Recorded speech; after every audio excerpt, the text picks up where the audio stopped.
পরে কিন্তু 20-25 মিনিট জিকির করতে দিব। আমি কই এই তোরই আমার বুঝাই তো দেই না মাইকটা জিকির করা। এই যে শুনিছে গজব শুনিছে। আচ্ছা শোনো বুঝি।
এটার মধ্যে কি করে বাজনা ঢোকায়া ইদানিং দেখতেছি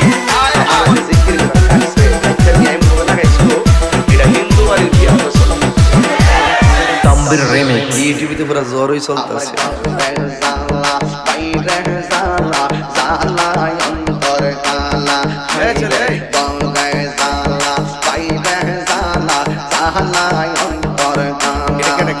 আরে মুর্শিদ কইলা আমি কান্দে সারা আমার দয়াল চন্দ্র লাইগা গো মন হইছে আমার দয়াল চন্দ্র লাইগা গো মন হইছে। যখন তারা আমাদেরকে ইশারা দিয়ে টাচ মেরে কথা কও তাহিরির বর্ণ মাজার পূজারি ওই লোকদের বর্ণ শব্দ শুনে দ্বন্দ্ব করার সময় তাহিরিকে যারা সাবের সারে যারা ঘৃণা করে এদেরকে নিয়ে ভাবার টাইম আপনার নাই। হইলে সদাই নাইলে